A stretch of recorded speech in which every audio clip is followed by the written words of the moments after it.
Hi guys, my name is David Elwell. I'm an aspiring 3D artist and was very kindly asked by the team at Chaos Group to create this making of for the short film Gloam. For those of you that haven't seen the film, it's a short piece about this solitary creature who encounters some strange goings on as he wanders through his forest home.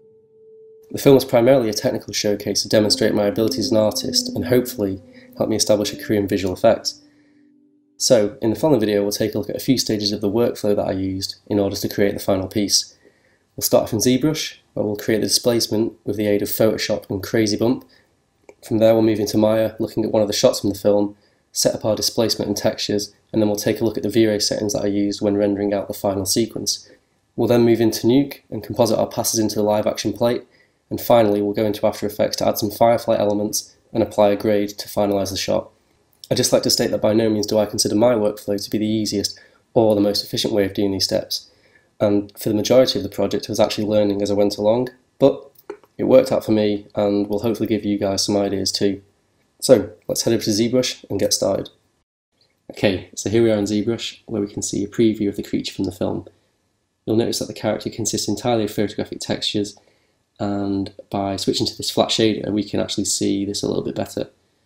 So the character also makes use of a multi-tile UV setup. So we have one UV tile for the body, one for the arms, one for the hands, one for each leg, and one for the face area. And the idea behind this was that it would allow me to input a high level of detail into the textures, which would hold up well, especially in close shots throughout the film. So initially I would block in the textures using Spotlight to ensure a smooth transition across the seams, around areas between the head and also in the arms. We then export our textures out to Photoshop and work on them with a much greater level of control. So from here we'll head to Photoshop and take a look at the next step. Right, so now that we're in Photoshop I've got the UV shell of the body from Maya and imported the diffuse map from ZBrush with the seams that I filled in using the Spotlight projection. I then filled in the remainder of the texture, focusing on the flow of the wood grain so that it ran across the body of the creature, and then finally added some additional details like moss, leaves and bits of dirt. And because I wanted to use photographic textures, I also wanted the displacement to match as closely as possible. So using a program called Crazy Bump, you can actually generate a displacement map based off an image. But before you can do that, I had to extend the edges of the diffuse like this. And we'll open up Crazy Bump and see why this was a necessary step. Right, so this is Crazy Bump, and we'll begin by importing the diffuse pass, which hasn't been extended. We'll wait a minute for this displacement to calculate and see what result we get. So as you can see, we've generated a displacement. However, because of the sudden transition between the texture and the Photoshop canvas, it's created this gradient, which will cause us a lot of issues around the seams of our model when applying the displacement in ZBrush. So now we'll use the extended diffuse and we should get a much better result. As you can see, the gradient has now gone and we have a nice smooth transition around the edges of our UV. So from here we'll select this one, and going into the displacement tab we can adjust a few settings like the strength of our displacement as well as the amount of detail that we'd like to bring over from our original image. Once we're happy with that, we'll export it out and go back to ZBrush, where we'll begin applying the displacement to our model. Right, so we're now back in ZBrush again with our imported base from Maya this time. And the first thing we want to do is import these 6 displacement maps that we created with Crazy Bump.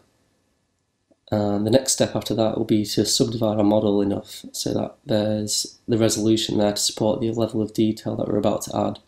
So in the Geometry tab, we'll divide the creature 6 times. After that, we'll single out one of the polygroups, starting with the body, and then going down to the Displacement Map tab, we'll select the body displacement, make sure displacement's turned on, give it a little bit of intensity, 0.5 in this case, and click Apply. So as you can see, we've now got some displacement applied to our model. We can always go back and apply the displacement again if you wish to increase the depth, or we could have just used a stronger intensity in the first place. So after that we'll go back to the full model and select another polygroup to apply a displacement to.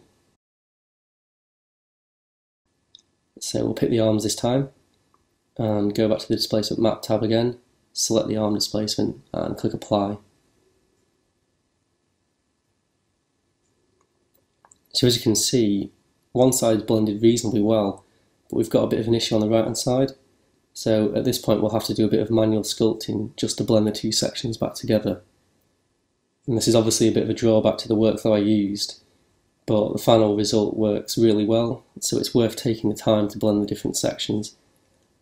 So once we've applied this process to the rest of the model, we'll end up with our final sculpt. So as you can see, we have a nice transition across all the different polygroups in the model. Some bits could use a little bit of extra work around the face, but once the texture is applied, it will help disguise any minor issues. So once we're happy with the displacement we've got, we'll now use Multimap Exporter to export all 6 of our blended displacements out in one go. So we'll go up to the Z plugin tab and open Multimap Exporter, displacement checked on, and in the export options we'll set the subdivision level to 6 to match that of our creature, and we'll do a 4K map to make sure we get all the detail in there. Also make sure to flip vertically your textures so that they work correctly in Maya. Make sure adaptive mode is turned on, DP subbix set to 2, and the rest of the settings can be left default. So once we're happy with all the settings, we'll click Create All Maps, go grab yourself a drink because it could take quite a while, and then we'll head over to Maya to begin setting up our displacement in V-Ray. Okay, so here we are in Maya, looking at one of the shots from the film, quickly scrub through, and you can see our creature slumps down to this log, disturbs some fireflies, which in turn give him a bit of fright before flying off into the forest. Very nice. So let's get started and set up our displacement. So first we need to select our creature, and then go to the Create, V-Ray, and apply single V-Ray displacement node to the selection.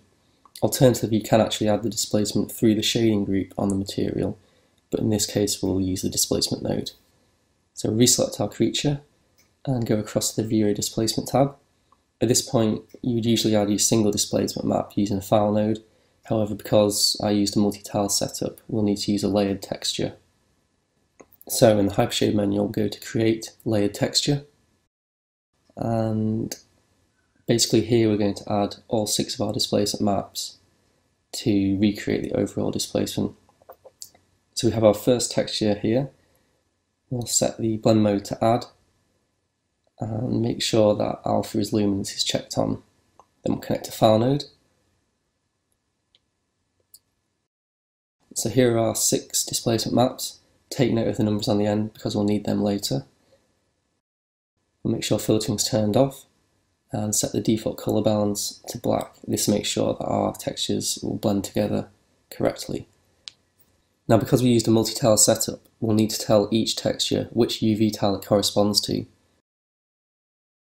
So let's take a quick look at our creature's UVs. So here are the 6 UV tiles, and taking the coordinates from the bottom left of each, we know that the body is 0, 0, the face is 1, 0, the hands are 2, 0, the arms are 0, 1, and each leg is 1, 1 and 2, 1 respectively. So for the body displacement, we'll go into its 2D place node, and we need to set the translate to 0, 0, which is already set to by default, so that's okay. Also need to make sure that wrap U and V are turned off, as we don't want our textures to repeat. So back in our layered texture, we'll need to repeat this process for the next tile. So we click in the blank space to add our next one, set the mode to add, and plug in a file node. So this time we'll pick the next one, which is 0, 1, set the filter type to off, and turn the default colour down to black. Then in the place 2D node we'll translate 0 across and 1 up. Make sure to turn wrap U and wrap V off. We'll then need to repeat this process for the remaining 4 tiles. So here's one I prepared earlier, and as you can see we now have all 6 displacements plugged into our layered texture. Now this is done, we need to plug this layered texture into our V-Ray displacement node. So we'll middle click and drag and drop it in there. Need to turn override global displacement on, and then we'll check on all 3 of the V-Ray attributes.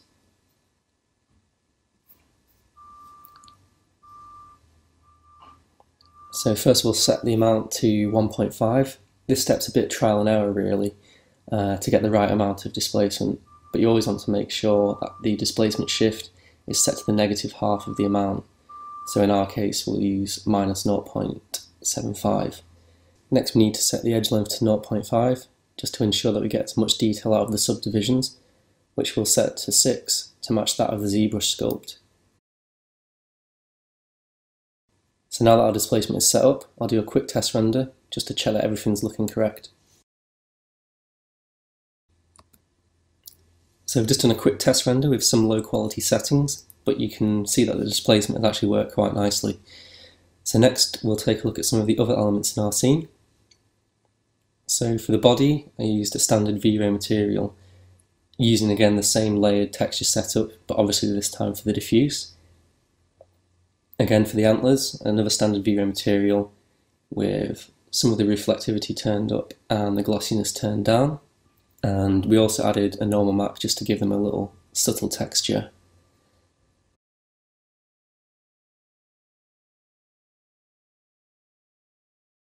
Okay, so here we can see a piece of stand-in geometry for the log that the creature's sitting on. And for this we use the V-Ray material wrapper, which allows us to capture any shadows from the creature, but also cast any indirect illumination created by the lights in the scene. So we have the V-Ray material wrapper with another standard V-Ray material connected, which is loosely coloured like the log that the creature is sat on.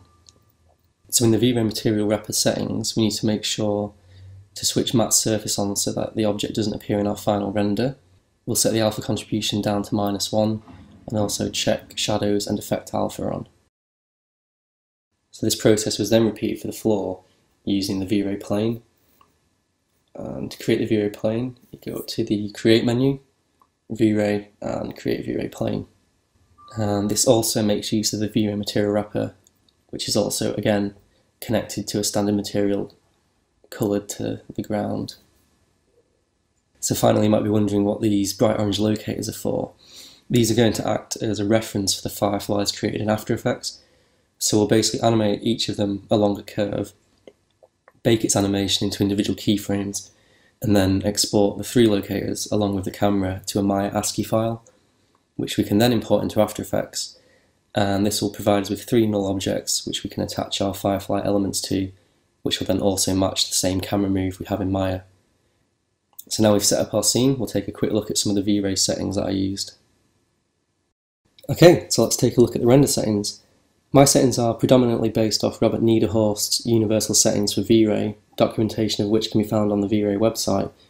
These settings will give you a nice production quality render and also allow you to control the quality by adjusting pretty much one value. So first thing to do, we'll set our resolution to HD 720 and also make sure that the V-Ray frame buffer is turned on. Next, in the V-Ray tab, we'll set the sampler type to Adaptive DMC and the filtering to Gaussian. We'll set the min subdivs to 1 and the max to 8, and then we can control the overall image quality with the threshold here. By default it's set to 0.01, which is pretty good for stills. However, for animation it's recommended to reduce this to 0.005. In the colour mapping tab, we'll set the type to linear multiply, increase the gamma to 2.2, and check on linear workflow. Moving into the indirect illumination tab, we'll turn on global illumination, set our primary bounces to brute force, and the secondary to light cache.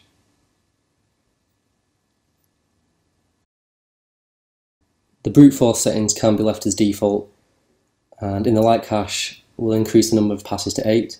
I'm currently working on a new MacBook Pro which has 8 cores, so you'll usually want to match the number of passes to the number of cores you're running. A good rule of thumb for the subdivisions is to set to the longest side of your render, so in my case this is 1280. And finally check on Use Light Cache for Glossy Rays. In the Settings tab, we'll first adjust the adaptive amount to 1, and this will basically mean that the threshold of the DMC sampler will now control the overall quality of the image. Then we need to check on Time Dependent, so that our noise changes randomly frame by frame. And finally, we have the Render Elements tab to break down our beauty pass into its separate elements. We can then use these to rebuild the beauty pass in our compositing program and allow us to tweak aspects of the image without the need to re-render the entire sequence. So we have diffuse, global illumination, lighting, multi-map, which can be used to create alpha mattes to apply colour correction to specific parts of our model. So in my case, we've got the antlers, the eyes, and the body.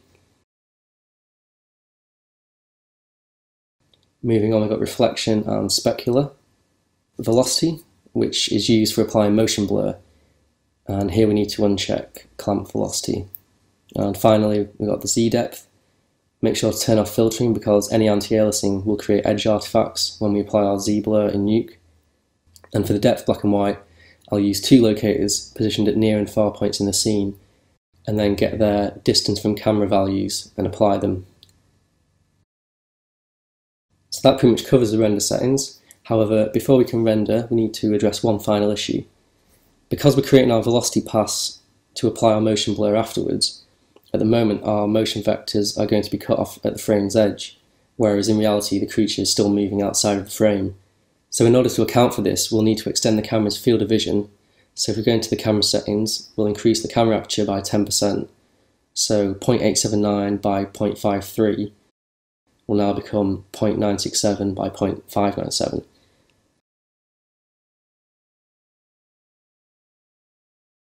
And because of this, we'll then need to increase the final render size to accommodate for this change.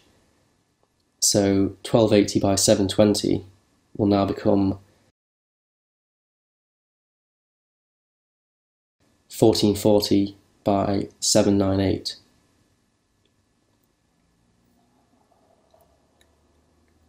And then once we've applied our motion blur in Nuke, we can crop the image back to its original size of 1280 by 720. So now that all our settings are correct, we'll do a final render just to see how things are looking. Okay, so here's our production quality render. Obviously the background shouldn't be there, but it's just a reference for this video so you guys can see how the shot is looking. So if we're happy with our render, the final step is to render out the entire sequence, and then we'll head over to Nuke where we'll begin compositing the creature into the forest. Okay, so here we are in Nuke with our imported passes from Maya, and we've shuffled them back together so that we can access the data further down our node tree. And the benefit of recompiling our beauty pass in Nuke means that we can make adjustments to separate aspects of the render if need be, and it will update the final beauty pass without the need to re-render the entire sequence. So it gives us a lot of control. And here we have our velocity pass, which stores our motion vector data. However, because V-Ray computes this against a grey background, we'll need to apply a grade node. And so first thing, we'll set the black point up to 0.5, and we also need to make sure that black clamp is turned off since our motion vector data consists of both positive and negative values. So once we've done that, our motion pass should look like this.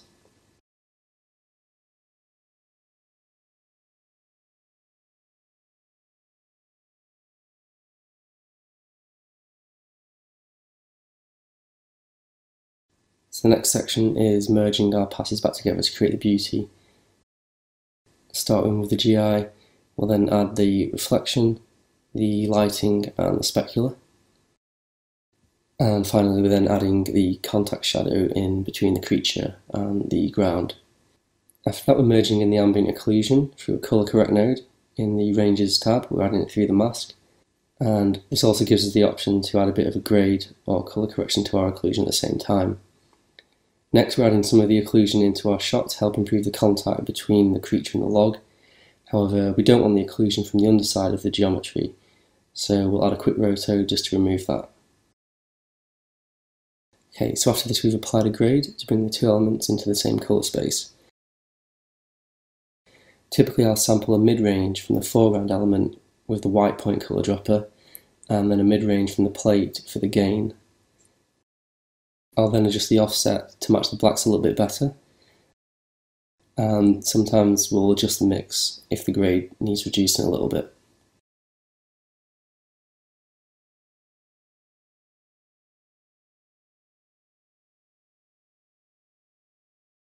So after that we're applying our motion blur.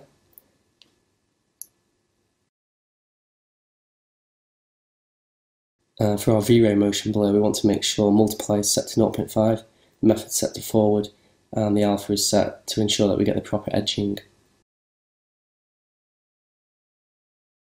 After that, I've applied a standard blur, and this is just to ensure that any static parts of the creature don't remain perfectly sharp. Obviously the render coming out of Maya will be perfectly sharp, whereas a real-world camera is always going to have a bit of blur. After that, we have this reformat node, and if you remember back in Maya, we extended our render size to accommodate for the motion blur pass. You can see there it's 1408 by 792, and this reformat node basically brings our rendered sequence back to its original size to match the 720p plate. Okay, once we've merged our creature onto the plate, we've got a subtle roto here, which is just masking the creature behind the foreground tree.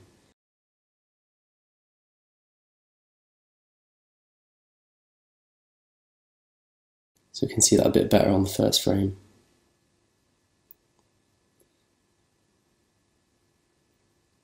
After that, we're adding a little bit of chromatic aberration, or colour fringing, and it's a very subtle effect which aims to recreate a distortion that can occur in some camera lenses.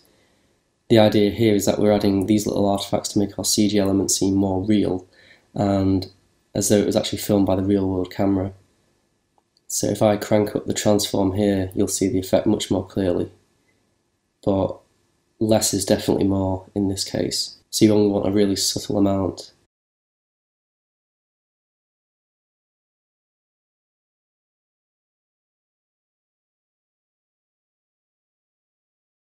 We then applied another reformat node to the shot to put it into the anamorphic ratio. However, now our character is out of frame, so we applied one final transform node to shift the shot back into frame. And now that we've done all this, we can write out our sequence to After Effects, where we're going to add our fireflies and also apply the final grade. Right, okay, so here we are in After Effects. We're going to finish the shot by adding our fireflies and also applying the final grade. So earlier in Maya, I mentioned that we needed to export these 3 animated locators along with the camera. We've imported them into this composition here. So if we take a quick look, we can see that we've got 3 null objects that have been created by our locators. And you'll also notice that the names of each null begin with null and an underscore. And this is to ensure that After Effects imports the locators correctly. So after this, I created a firefly element using the Optical Flares plugin from Video Copilot. And using the pick whip, link the position X, Y and Z values between the firefly and the null objects.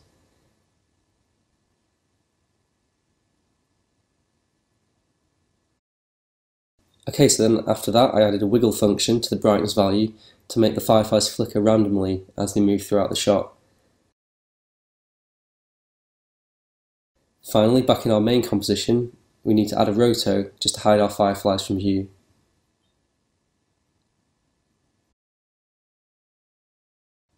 Okay, so now that our fireflies have been added, we just need to apply a final grade and we can call the shot complete. So here we have our shot, which has had a quick contrast applied to it before we'll begin our final grade. Right, so the first thing is to apply a curves correction, and we're going to raise the blues and the shadows. We'll then apply a hue saturation adjustment to reduce the intensity. After this, we'll apply another curve correction to bring back some of the contrast that we lost after the desaturation. Next, using a solid layer set to a classic colour dodge blend mode, we'll use a mask to create a highlight around the creature's face to draw focus in the shot. These colour correction stages are performed in one composition, which we'll then apply a second colour correction to. So again, we'll apply an S-curve to bring back some contrast, and in this case I also raise the blacks here a little bit. This is a personal choice, as I prefer when the blacks aren't totally solid, so you get that nice dusty film look. Next, we'll add a bit of grain to the image. This will also help integrate the creature into the plate a little bit more, and besides, everything looks better with noise, right? Anyway, just remember, as always, less is more.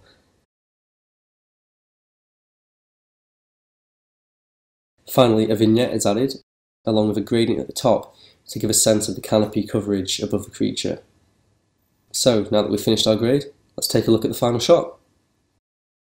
Okay, so that's it. We've finished our shot, and everything's looking pretty good. So all that's left to do now is to export this sequence out, and we'll send it over to the edit to be put into our final film. Well, that brings us to the end of the making of. I'd just like to say thanks again to the guys at Chaos Group for giving me the opportunity to create this video.